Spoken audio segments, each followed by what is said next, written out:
విదేశాల నుంచి తిరుమల శ్రీవారి దర్శనానికి వచ్చే భక్తులకు గుడ్ న్యూస్ అని చెప్పాలి. ఇక చెన్నై, బెంగళూరు, హైదరాబాద్ వెళ్లాల్సిన అవసరం లేదు. నేరుగా తిరుపతికే వచ్చేయొచ్చు. అక్కడే ఈ వీసా ప్రక్రియ కూడా పూర్తి చేసుకోవచ్చు.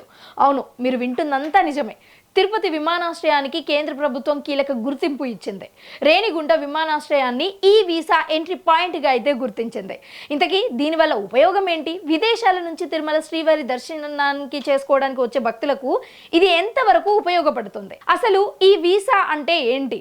ఇక తిరుపతి నుంచి అంతర్జాతీయ విమానాలు కూడా వస్తాయా? ఇప్పుడు ఒక్కొక్కటిగా చూద్దాం. ముందుగా విదేశాల నుంచి తిరుమలకు వచ్చే భక్తుల గురించి మాట్లాడుకుందాం. ఇప్పటి వరకు విదేశాల నుంచి వచ్చే భక్తులు నేరుగా తిరుపతికి రావడం అంత సులభంగా ఉండేది కాదు. ఎందుకంటే ఇమిగ్రేషన్ వీసా ప్రక్రియ కోసం ముందుగా చెన్నై, బెంగళూరు, హైదరాబాద్ లాంటి అంతర్జాతీయ విమానాశ్రయాలను వెళ్లాల్సి అయితే వచ్చేది. బట్ ఇప్పుడు అలా కాదు. ఇక్కడ ఇమిగ్రేషన్ పూర్తి చేసుకున్న తర్వాత మళ్ళీ మరో విమానం లేదా ఇతర మార్గాలలో తిరుపతికి రావాల్సి వచ్చేది. అంటే ఒక్క ప్రయాణం 2 దశలుగా మారేది. సమయం పెరిగేది, ఖర్చు పెరిగేది. ముఖ్యంగా వృద్ధులు, కుటుంబాలతో వచ్చే భక్తులకు ఇబ్బందిగా ఉండేది. ఇప్పుడు ఆ ఇబ్బంది తగ్గనుంది. ఇకపై విదేశీ భక్తులు నేరుగా తిరుపతి విమానాశ్రయానికి వస్తే అక్కడే ఇమిగ్రేషన్ ప్రక్రియ పూర్తి చేసుకునే విధంగా అయితే అవకాశం ఉంటుంది. మరి ఈ వీసా అంటే ఏంటి అనే డౌట్ చాలా మందికి ఉంటుంది కదా. చాలా సింపుల్గా చెప్పాలి అంటే విదేశీ పౌరులు భారత్కి రావడానికి ఆన్లైన్లో ముందుగానే తీసుకునే వీసానే ఈ వీసా. అంటే వీసా కోసం ప్రతిసారి ఎంబసీ చుట్టూ తిరగాల్సిన అవసరం ఉండదు. ఆన్లైన్లో అప్లై చేయాలి, ఫీజు చెల్లించాలి. వీసా మంజూరు అయితే దాని వివరాలతో భారత్కి రావచ్చు. ఇక భారత్కు వచ్చిన తర్వాత విమానాశ్రయంలో ఇమిగ్రేషన్ అధికారులు పాస్పోర్ట్ అలాగే ఇక్కడ వీసా వివరాలను అయితే చెక్ చేస్తారు. ప్రస్తుతం ఈ వీసా సదుపాయం 172 దేశాల పౌరులకు అందుబాటులో ఉంది. పర్యాటక వీసాతో పాటు మరికొన్ని కేటగిరీలలో కూడా ఈ వీసాలు అయితే అందిస్తున్నారు. ఇక్కడ మరో ముఖ్యమైన విషయం ఉందండో, అది కూడా మర్చిపోకండి. తిరుపతి విమానాశ్రయానికి ఇప్పటికైతే రెగ్యులర్ అంతర్జాతీయ విమాన సర్వీసులు లేవు. అయితే ఈ వీసా ఎంట్రీ పాయింట్గా అయితే జస్ట్ గుర్తింపు రావడం వల్ల భవిష్యత్తులో తిరుపతి నుంచి అంతర్జాతీయ విమాన సర్వీసులు ప్రారంభించే అవకాశం పెరిగింది. అంటే ఈరోజు ఈ వీసా ఎంట్రీ పాయింట్, రేపు అంతర్జాతీయ విమాన సర్వీసులు, ఇలా తిరుపతి విమానాశ్రయం మరింత పెద్ద స్థాయికి వెళ్ళే అవకాశం ఉంది.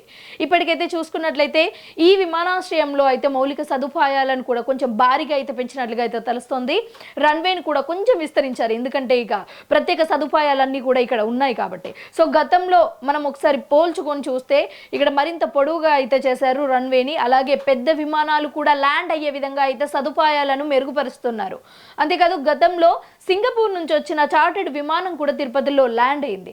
అంటే దీన్ని బట్టి మనం అర్థం చేసుకోవచ్చు, భవిష్యత్తులో తిరుపతి నుంచి ఇతర దేశాలకు నేరుగా విమాన సర్వీసులు అందుబాటులోకి వస్తాయనే ఈ ఆశలు అయితే ఇక్కడ ప్రజలలో చాలా పెద్ద ఎత్తునే వస్తున్నాయని చెప్పొచ్చు. సో మొత్తంగా చూసుకున్నట్లయితే తిరుపతి విమానాశ్రయానికి ఈ వీసా ఎంట్రీ పాయింట్ అనేది గుర్తింపు రావడం వల్ల తిరుమల అంటే ఎవరైతే తిరుమల తిరుపతి దేవస్థానాన్ని దర్శించుకోవడానికి వచ్చే వాళ్ళందరికీ కూడా ఒక పెద్ద ఊరట అనే చెప్పొచ్చు. ఎందుకంటే విదేశాల నుంచి వచ్చే భక్తులు ఇక చెన్నై, బెంగళూరు, హైదరాబాద్ లాంటి నగరాలలో దిగి మళ్ళీ తిరుపతికి రావాల్సిన అవసరం ఉండదు.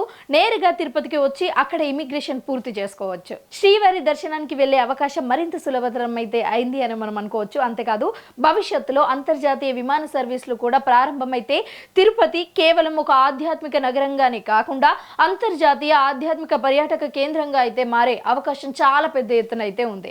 అంటే ప్రపంచ నలుమూలల నుంచి శ్రీవారి భక్తులు ఎవరైతే ఉన్నారో ఇక నేరుగా తిరుపతికే వచ్చి శ్రీవారిని అయితే దర్శించుకోవచ్చు. ఎట్టకేలకి ఇది ఒక శుభవార్త అని చెప్పొచ్చు. సో మోస్ట్లీ ఎవరైతే ఎన్ఆర్ఐలు ఉంటారో వాళ్ళందరూ కూడా డైరెక్ట్ గా ఇప్పుడు వచ్చి శ్రీవారిని దర్శించుకునే ఒక గొప్ప అవకాశం అయితే దొరికింది. సో చూడాలి ఇంకా తిరుపతి ఎయిర్పోర్ట్ అనేది ఇలానే ఉంటుందా, లేకపోతే ఇంకొంచెం కూడా ఆల్రెడీ విస్తరించారు. సో దీంట్లో ఇంకేమైనా సదుపాయాలు యాడ్ చేసి దీన్ని ఏమైనా ఇంటర్నేషనల్ ఎయిర్పోర్ట్ గా మార్చే అవకాశం కూడా ఉంటుందా లేదా అన్నది ఇక మనం తెలుసుకోవాల్సిందే.